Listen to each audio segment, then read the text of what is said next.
Yeah, I'll react to that, sure. Gentlemen, there's no way that this is a real thing, right? I thought this was just a feature put into video games to, my name's Connor. If you're new, let's go. Female armor, boob plate, female armor, dangerous. Let's go. Original link to the video at top of the description. My name is Connor. I like to learn about things and watch stuff. Men of culture, let's go. Really diving into the historical context of... Okay.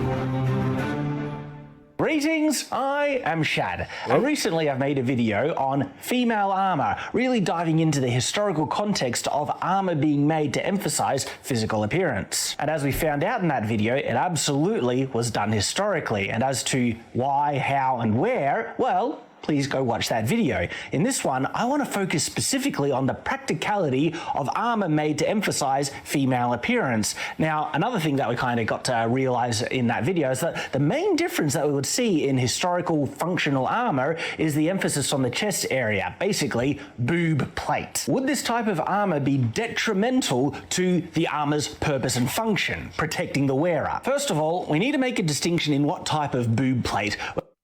Why does it have like a Cthulhu vibe going on? Like, see, that seems a bit more practical. Obviously, you don't need like the giant molds, like just to emphasize the breast area on a female wearing it, but that's probably enough. I'm not sure what a medieval bra was like, but yeah. Function, protecting the wearer. First of all, we need to make a distinction in what type of boob plate we're talking about. Like I mentioned in the previous video, I'll probably be referencing it, now and then because they're kind of interrelated, right? Historical armor was generally made with a bulge on the front, and this was made to help deflect incoming strikes. If a strike hit, it will kind of deflect and bounce off. And we mentioned in my previous video, one of the simplest ways to emphasize the female form is to raise that bulge over the chest area to emphasize a woman's bust. This would give the armor a more feminine appearance, and it needs to be pointed out this would have no detrimental effects at all because the bulge is even over the whole area. There's no individual breast kind of shapes, yet it still emphasizes a feminine appearance, and that is absolutely practical, okay? No detrimental effects whatsoever. So that type, fine. But what about armor that actually has two breast shapes made into the breastplate itself, which kind of gives a more direct meaning for breastplate, doesn't it?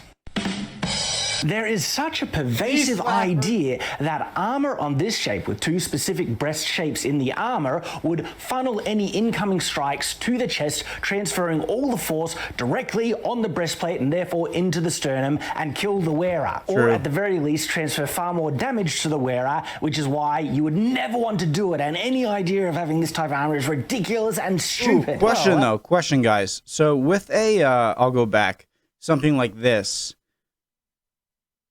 couldn't it, when you put the bulge of the armor up towards the chest, couldn't it deflect it, like, right into the neck? You know? But I'm sure there's some neck guard, but it seems like if there was a bulge here, it could hit, and then, like, transferring all the force, at least transfer far more damage to the wearer, which is why you would never want to do it, and any idea of having this type of armor is ridiculous and stupid. Well, that's logical, doesn't it? So therefore it must be true. You see, even if we find a logical kind of process to reach a conclusion, that doesn't mean we have considered all the factors, and that's what I think this kind of criticism of boob plate falls into. It's not considering some very significant elements regarding hardened steel armor that actually doesn't make this idea, boob plate being horribly detrimental, 100% accurate. There are some other elements that honestly don't make it nearly as impractical as people are saying, to the point where, again, like I said in my other video, if there are enough female warriors historically getting armor made specifically for them, eventually, very likely, that armor would be made to emphasize female physical appearance, and we would see the emergence of boob plate. We didn't see it historically because barely any women fought historically, but if they did, it would happen. All right, so what are these other elements that I've referred to that actually... Obviously, if they did, it would depend on breast size, right? Because, I mean, I don't know how much room is available in your standard male chest armor plating, but actually make boob plate far more practical and feasible, and also answers this potential problem of strikes being made right to the sternum. The first thing that I think people who raise this objection aren't fully kind of acknowledging is the fact that the breastplate is still made out of hardened steel. Now look, like any breastplate would have issues if it was made out of like tin-plated dirt, okay, and it could be caved in or anything. Regardless of boob plate or not, yeah, you're going to run into trouble. But if the armor is actually made out of proper hardened steel, okay, having breasts on the armor doesn't discount that fact. It's still hardened steel, which is very good at protecting the wearer. And on top of that, you do have a level of padding underneath. So having breasts on the armor doesn't suddenly make the armor completely ineffective. It is still very effective at its job. Is it? Rather than having the more sexual appearance of the separated boob plate armor here, like you're saying, if you just sacrifice some of the sensual nature and just make it one, not concave it in the middle, just make it one kind of bigger bulge at the top, it seems like it would solve a lot of... As effective as it would have been, maybe not. There might be a small little decrease, but is that decrease significant enough to say it would never be done? Not my opinion, in actual fact, for a couple other reasons that I'm going to point out now. One of the main things is that people rarely ever aimed for the flat plates of armor, okay? You think there aren't any other parts on the whole armor setup in which it doesn't funnel strikes into a focal point of force? I mean, have a look at the waist on most medieval armors where the breastplate meets the fold, okay? Do you see a kind of funneling in to a focal point, all right? According to the same logic that everyone is applying here, this should therefore funnel any strike that's made on the lower part of the stomach and upper part of the fold to funnel right into the waist and transfer all the waste into the gut, which would then kill people completely. So armor would never be made this way, but guess what? It was. What about logical a nice consistency, people? Therefore, this is not nearly as detrimental a feature that would nullify the manufacture of this plate completely. And in actual fact, the cavity in between the boobs on boob plate would be stronger than the cavity between the join of the breastplate and the fold, because oftentimes there wasn't armor in that actual gap, because oftentimes that focal point that the strike will get funneled into in the waist is made out of two armored bits of metal overlapping, and so there's a chance that this strike that could get funneled into that section could actually slip in underneath or in between one of the plates and go right to the gut. Whereas on boob plate, it's still solid, smooth plate with no gaps plate. But you can see it seems to be folded over going up. And so a deflection, it wouldn't be able to go through. I guess it could go underneath the belt area and go right to the gut. Whereas on boob plate, it's still solid, smooth plate with no gaps or overlapping metal at all. So boob plate would actually be more protective than the joint between the breastplate and the fold. Even if this design is slightly less effective than armor that has just an even dome, we have to remember there are cases where armor was made to emphasize certain physical appearances that would make it less effective. Well, the classic example is schlong armor, as everyone is kind of referring to. I love how it's angled up. Like I mentioned in the previous video. I love how it's angled up. It's like, what if, Like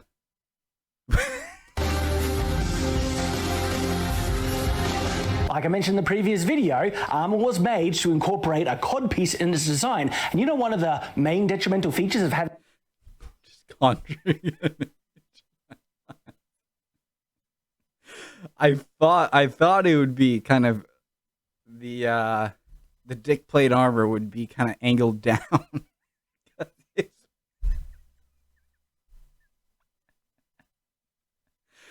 Okay. Having this, riding a horse. Do you think you could ride a horse effectively with this big honking metal thing being driven right into your crotch? Well, first, it will be painful, and second, it makes the armor less effective in the sense that you basically can't even ride on a horse. One of the, fairly significant things that people did in medieval combat. Also, codpieces were not the only bit of anatomy that was represented on armor historically. If you go back far enough, you will see the Greek muscle cuirass, where, technically guy breasts, okay, okay, I call it pecs, all right, pectorals, and six-packs were made into the breastplate itself, again, to emphasize physical appearance. So once again, armor was made for physical appearance, and even if, say, the muscle cuirass was not as effective as one that had a dome and stuff like that, it's still metal, okay? It'll still be able to protect the wearer much better than if they're wearing nothing, and perhaps they were willing to sacrifice even that little bit of functionality, which isn't a lot in my opinion, for aesthetics and appearance. Cool. So according to the criticism and logic applied, every single strike against armor would be aimed right between the join between the breast and the fold.